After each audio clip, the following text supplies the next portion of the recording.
It was the summer of 1943 when the ships filled with captured German soldiers finally neared the American coast. The men stood shoulder to shoulder on the deck, the salty wind slapping against their faces, each of them quiet, each lost in a tangle of thoughts. They had been told many things about America, that it was a land of factories where prisoners were worked to death, that Americans were cold, cruel people who hated every German, and that capture meant humiliation or worse. They had believed every word. The propaganda had been loud and constant back home. To them, America was the enemy that had destroyed their dreams, a country filled with greedy men and soulless machines. Now, standing on that ship, they felt like men walking toward the mouth of a lion. But as the thick fog of the Atlantic began to thin, something unexpected appeared on the horizon. Tall buildings glinting in the morning light, ships moving calmly in and out of the harbor, and the faint sound of seagulls mixed with the hum of city life. Some prisoners squinted, thinking it must be a trick of the eye. Others gripped the railing tighter, waiting for the shouting, the anger, the spitting they'd been promised. Yet what they saw as the ship glided toward the docks was nothing like what they had imagined. The docks were busy but peaceful. Workers loaded crates. Civilians strolled by. A few curious faces turned toward the ship, not with hatred, but with the same mild curiosity one might give to strangers passing through. There were no mobs, no soldiers beating prisoners, no angry crowds throwing stones. Just the distant sound of a band playing somewhere in the city. For the first time in months, many of the soldiers felt their shoulders loosen. One man whispered to another, "Where is the shouting?" The other just shook his head, his eyes wide. As they stepped off the ship, guards stood in neat lines waiting for them. The guards were armed but calm, their expressions serious but not cruel. One of them even nodded politely as the first group walked past. To the Germans, it felt wrong, unnatural. They had seen how their own country treated prisoners of war. Beatings, starvation, humiliation, that was what they expected. Yet here, the American soldiers didn't yell or push them. They simply gave clear orders. "This way, keep moving. You'll be taken by train." The voice was firm but not violent. It sounded almost human. Once inside the train cars, the men sat in silence. Some looked out through the small barred windows, expecting to see barbed wire everywhere, guards with dogs pacing outside. Instead, as the train pulled away from the harbor, they saw the wide-open land of America unfold before them. Green fields, tall trees, small towns that looked untouched by war. They had seen destruction in Europe, cities reduced to rubble, faces full of fear. But here, there was life everywhere. Farmers worked calmly in their fields. Children waved as the train passed. Women hung laundry on ropes that stretched across their gardens. A few prisoners couldn't help but smile faintly, though they tried to hide it. Others exchanged quiet glances, unsure what to believe anymore. "So this is America," one murmured in disbelief. The words hung in the air. Even the guards inside the train didn't bark orders or scowl. They spoke in low tones, sometimes offering water, sometimes even sharing cigarettes. One guard, noticing the prisoners' nervous looks, said simply, "Don't worry, you'll be fine." It was such an ordinary sentence, but to men who had been told they would face torture, it felt like a miracle. The journey took days. Through the windows, the Germans watched miles and miles of countryside roll by. They saw rivers that sparkled in the sun, endless stretches of farmland, towns with white church steeples rising over them. Some whispered that it looked like a painting, too calm, too perfect to be real. One of the older soldiers began to cry quietly, saying he hadn't seen such peace since he was a child. The younger men just stared, too stunned to speak. When they stopped for food breaks, the Americans surprised them again. At one stop, they handed out sandwiches and coffee. Some prisoners hesitated, thinking it was a trick. They waited for the shouting to begin, for the slap that usually followed such offers. But nothing happened. The guards just moved down the line, handing out food to each man. The bread was soft, the coffee warm. For men who had spent weeks eating stale rations on the ship, it felt unreal. By the time the train reached the inland camps, in places like Texas, Georgia, and the Midwest, their fear had turned into confusion. When they saw the camps, they expected concrete walls, high watchtowers, and barking dogs. But instead, what greeted them were neat rows of wooden barracks surrounded by simple fences. The place looked more like a large farm than a prison. There were open fields, a kitchen area, a recreation space. The guards weren't shouting. Some were even joking quietly among themselves. The prisoners were lined up, counted, and led to their quarters. Everything was organized but calm. Inside the barracks, they found clean bunks with mattresses, sheets, and blankets. It was not luxury, but it was humane. More humane than many of them had ever known. There was even a mess hall that smelled of warm food. One soldier whispered, half laughing, "Are we sure we were captured by the enemy?" That night, as they lay in their bunks, most of them could not sleep. They kept waiting for the cruelty to begin, for the hunger, the cold, the humiliation. But instead, the next morning came with breakfast, oatmeal, bread, and butter. The guards moved among them with quiet authority, checking names, reminding them of the rules. There was discipline, yes, but not hatred. The men followed orders automatically, but something in them had already begun to change. One young soldier, barely 20, wrote in his diary that day, "It is strange. The Americans look at us not with hate, but with curiosity. They do not call us monsters, they call us men." Over the next few days, the shock deepened. They realized the guards ate the same food they did. They realized no one called them Nazi or enemy. They were called prisoners, a word that somehow sounded gentler. The American officers even explained the camp rules politely. "You're safe here," one officer told them. "Follow the rules, and you will be treated fairly."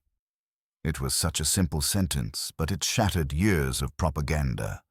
Back home, they had been taught that Americans were beasts who wanted to destroy everything German. Yet here they were, being treated with fairness. Some even saw small acts of kindness. A guard offering extra soap to a man who had none, another translating a letter for someone who couldn't understand English. These were not the monsters they had been told about. As the days turned into weeks, the prisoners slowly began to relax. They talked quietly among themselves, trying to understand this strange country. "Maybe they want to trick us," one said. "Maybe they want us to let our guard down." But others shook their heads. "No, this is real," an older man replied. "They don't need to trick us. They already won." They had expected to be starved or beaten, but instead, they were given food, clothes, and even time to walk in the open air. From their fenced camp, they could see American children riding bicycles down nearby roads, farmers plowing their fields, and women hanging fresh laundry in the sun. Life continued outside, untouched by the war that had torn Europe apart. It was then that many of them began to realize something powerful. America was not just rich in resources or weapons. It was rich in calm, in order, in decency. The men had come prepared to face cruelty, but they found something more unsettling: kindness. It was easier to hate a brutal enemy than to respect a fair one. That kindness confused them, forced them to look inward, to question the things they had believed. Every night, as the guards closed the gates and the stars spread across the sky, the prisoners lay awake thinking about what they had seen. The land was vast and peaceful, the people confident but gentle. They didn't shout about victory. They just lived as if they didn't need to prove anything. And for the Germans, who had been taught that power came only from fear, that was the most frightening thing of all. One evening, a young prisoner named Dieter whispered to his bunkmate, They could crush us, but they don't. Why?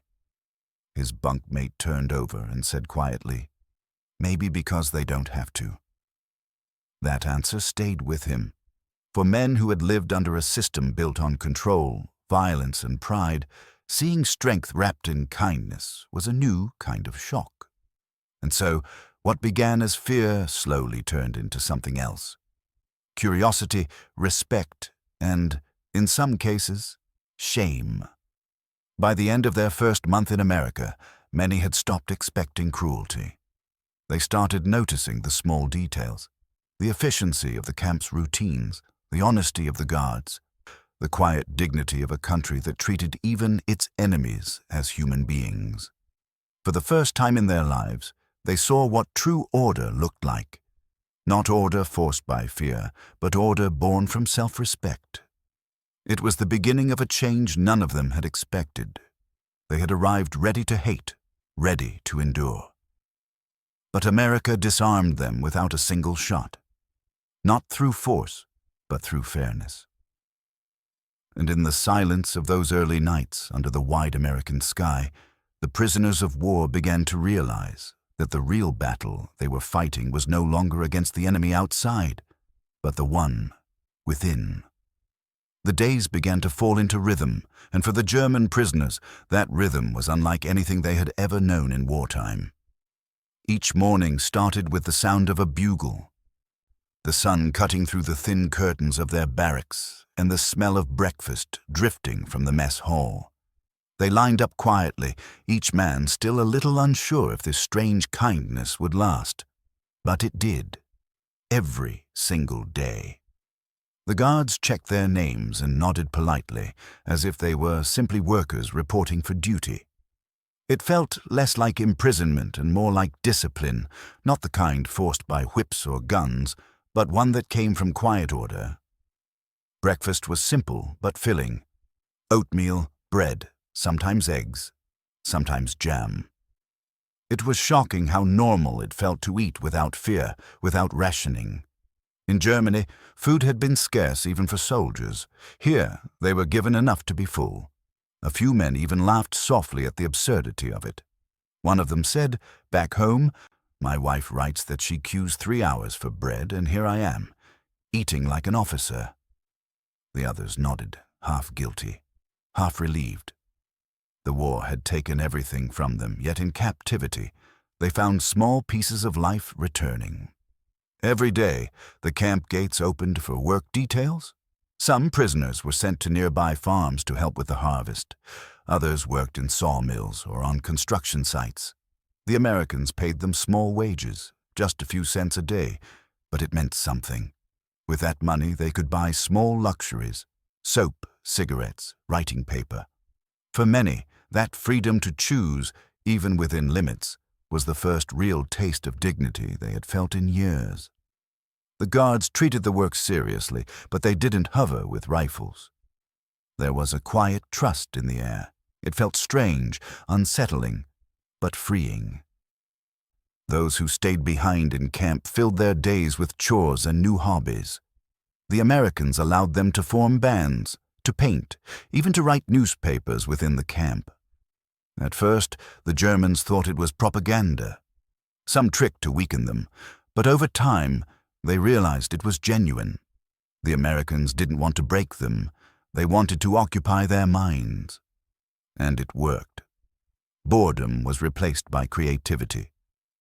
The camp that had once felt like a waiting room for despair now hummed with energy. You could hear music from one corner, the clack of makeshift chess pieces from another.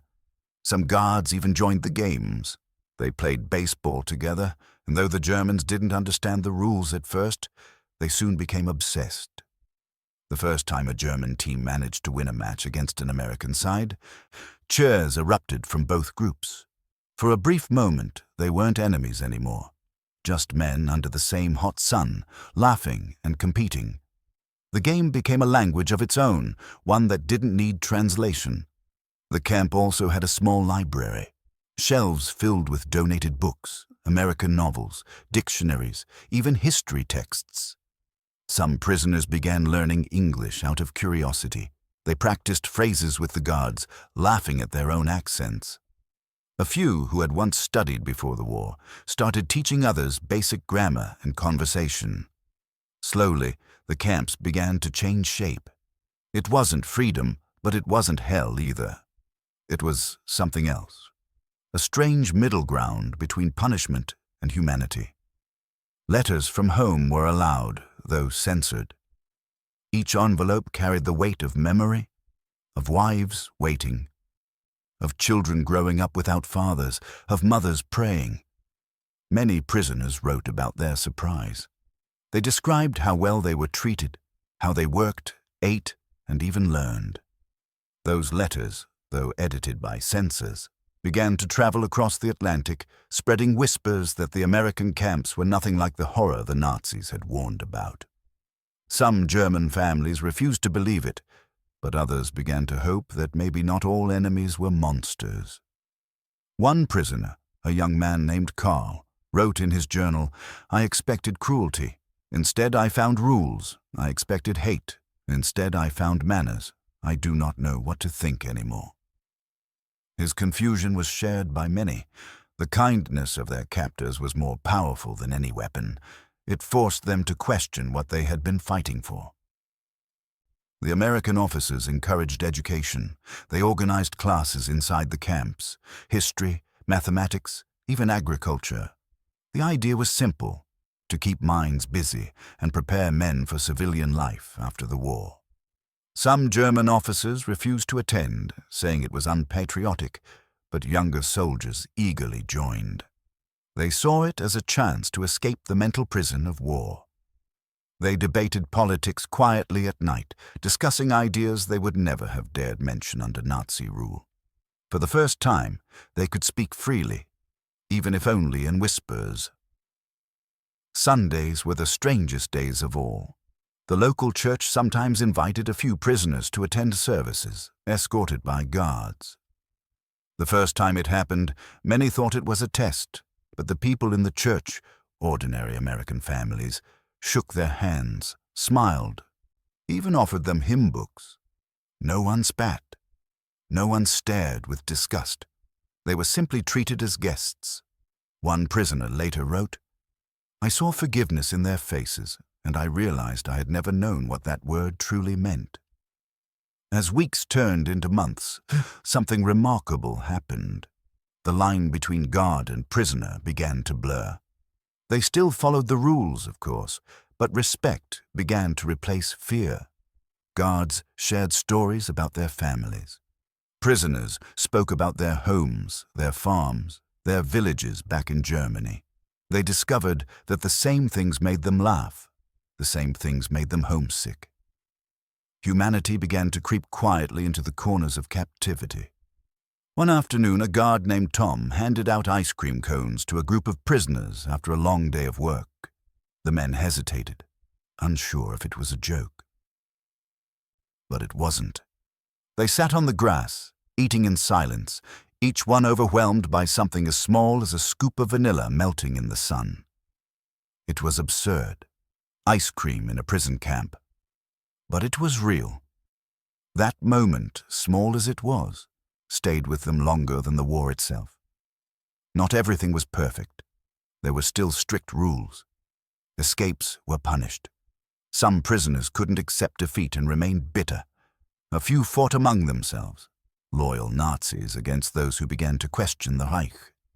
The Americans, though fair, did not tolerate violence. But even with tension, the overall peace was something no one had expected. They realized that being treated like human beings was harder to resist than being beaten into submission. Over time, the camp became a small world of its own. Seasons changed. Snow covered the fields, then melted into spring. The prisoners built gardens, carved wooden toys, and staged plays. They performed music concerts where even the guards clapped. Some men even fell in love with local women they met through supervised work details. It wasn't encouraged, but it happened. Humanity has a way of finding cracks in any wall.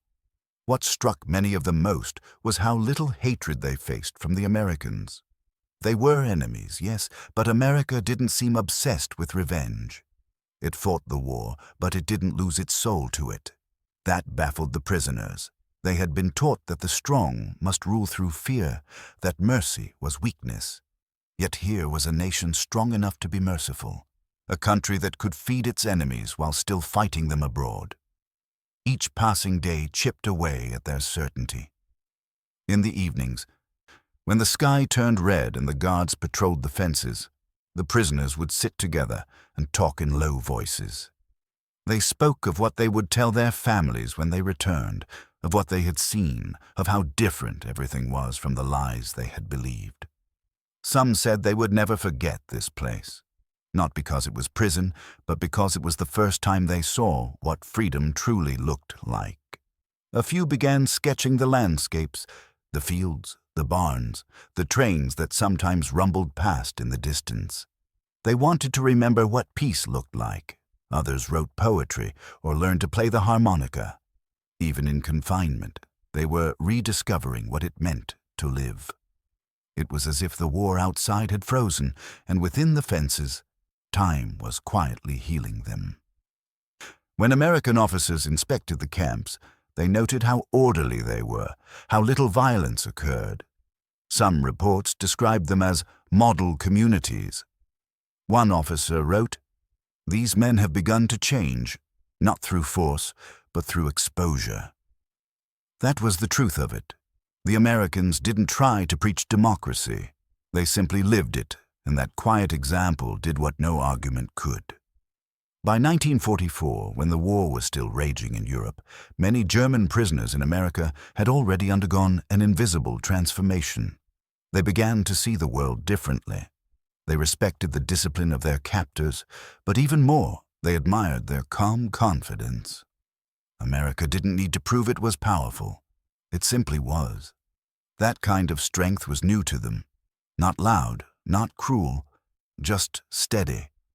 At night, when the lights went out and the camp fell silent, some prisoners whispered to each other, "If this is our enemy, then maybe we never understood the war." They didn't say it out loud during the day, but deep down, many felt the same. America had shown them a weapon more dangerous than any bomb, the power of humanity. And so, behind the fences meant to contain them, the German prisoners found something unexpected, not defeat, but discovery. They began to question the voices that had led them into battle, the leaders who had promised glory but delivered ruin. Every act of kindness, every fair word, every shared meal worked like sunlight breaking through the smoke of their old beliefs. By the time months turned to years, most of them no longer feared the guards. Some even greeted them with friendly nods each morning.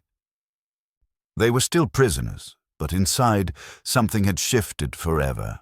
They had come to America expecting hatred, but what they found instead was proof that strength and compassion could live side by side, and as they drifted to sleep each night under the foreign sky, one thought returned again and again. That maybe, just maybe, the war had taken them to the very place that would teach them what peace truly meant. As the months turned into years, the fences no longer felt like walls, but like boundaries of a strange new classroom where lessons about humanity were quietly taught every day. For the German prisoners, America had started as a mystery, a land they were told to hate, a place of enemies and arrogance. But by now, something had changed deeply within them. The faces of the guards were no longer symbols of defeat, but of fairness. The smell of breakfast in the mess hall, the laughter during baseball games, the songs sung at night, all of it began to feel less like punishment and more like awakening. These were men who had marched under the shadow of dictatorship, who had been trained to obey, to conquer, to never question. Yet here, within fences meant to contain them, they found a strange freedom that none of them had ever known in their own homeland. Each morning began the same. The bugle's call, the roll count, the familiar sound of boots crunching against gravel. But the weight in the air had changed. When the guards spoke, they no longer barked commands. They spoke with tone, with patience. "Morning, Fritz. one of the guards would say jokingly, and the German would nod, sometimes even grin.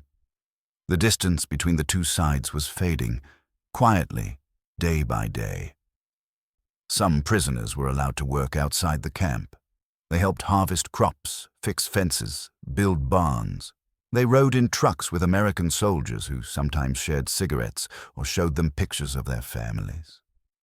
For many, this was their first glimpse of ordinary American life.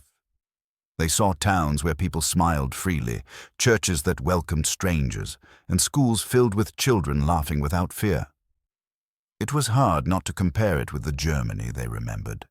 Bombed-out cities, suspicion, fear, and silence. The more they saw, the more they began to question everything they had believed. It wasn't the speeches or propaganda that made the difference. It was the small moments. A farmer's wife offering them lemonade after a long day in the sun. A little girl waving from a porch as their truck passed by. A local boy shouting, "Hello!" across a fence, eager to practice his German. It was these human gestures that tore down the walls faster than any political lecture could. In the evenings, back inside the camp, conversations grew deeper. Men who once argued fiercely about the glory of the Reich now sat quietly, unsure of their old convictions. They talked about their homes, their families, their fears. Some admitted they no longer believed in the war.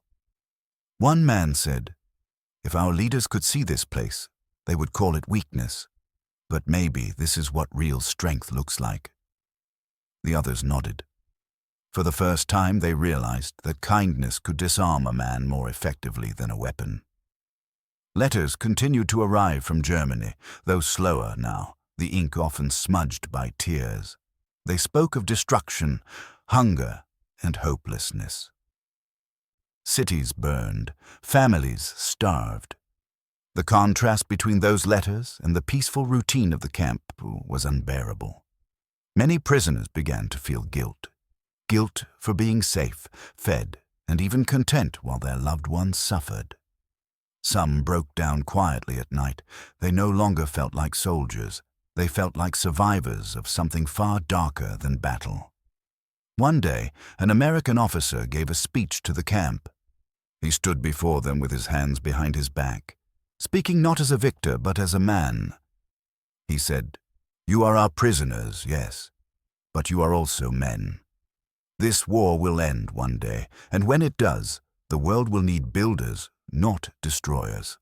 Learn while you are here. Remember what you see, because one day you'll carry it back home." The speech was simple, but it struck something in them. Many of the men who had once dreamed of medals now dreamed of rebuilding, of creating something instead of destroying. By 1945, whispers about Germany's collapse began to spread. The guards didn't hide the truth. They showed the prisoners newspapers, photographs, and even radio broadcasts about Hitler's fall. The prisoners gathered in silence, their faces pale, their hands trembling. Some refused to believe it.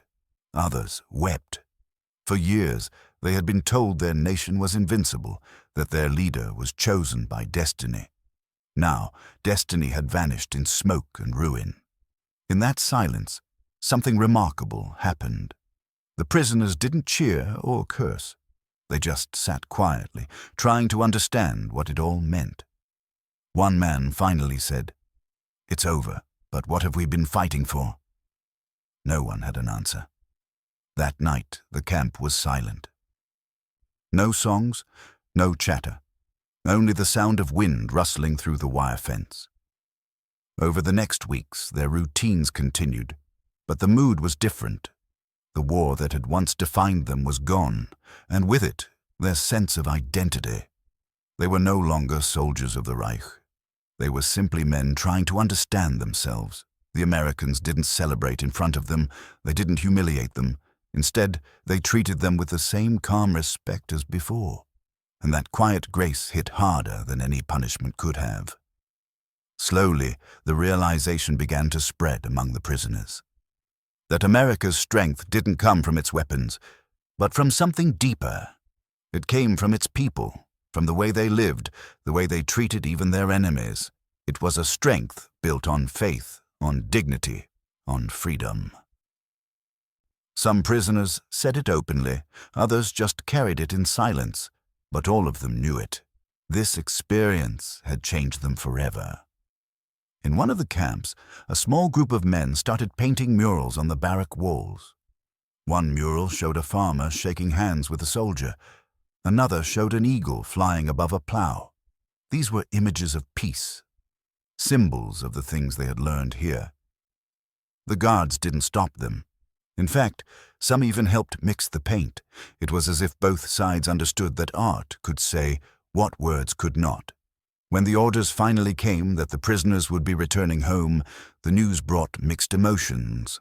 Some cheered, desperate to see their families again.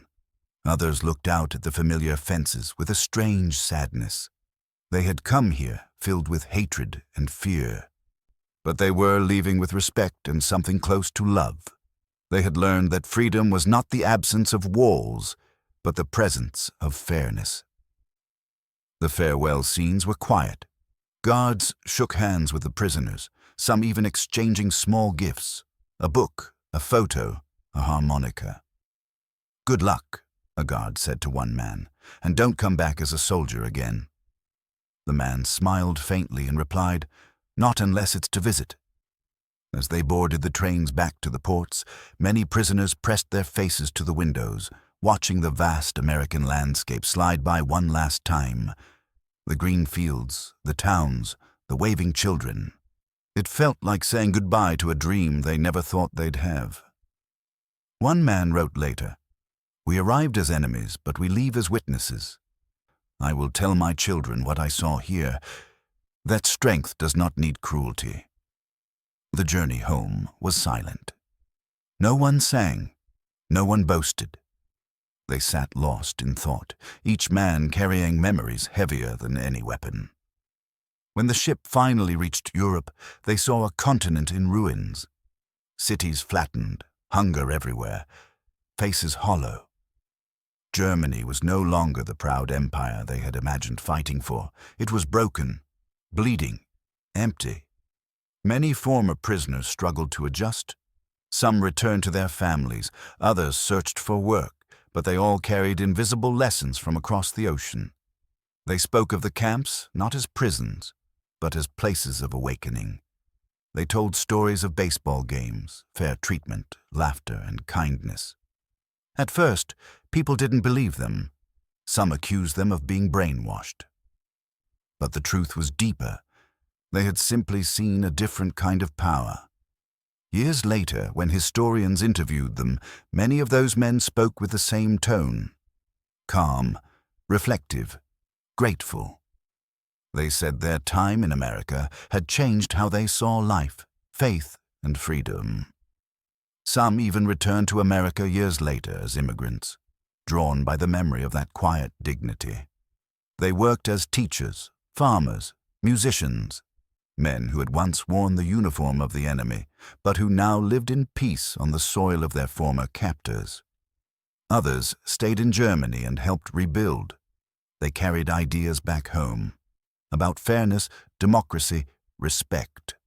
Some of them became voices of reason during Germany's recovery, urging their people to never again follow blind hatred. They taught their children that real power comes not from fear, but from character. One former prisoner, in a letter written decades later, summed it up best. "I went to war believing I understood strength. I left America understanding kindness. And that was the hardest lesson of all." That was the lasting mark of their captivity. A transformation born not from force, but from grace. They had come to America expecting to be broken, but instead they were rebuilt. The fences had not only kept them in, they had also protected a truth they would carry for the rest of their lives. That the measure of a nation's greatness is not how it treats its friends, but how it treats its enemies.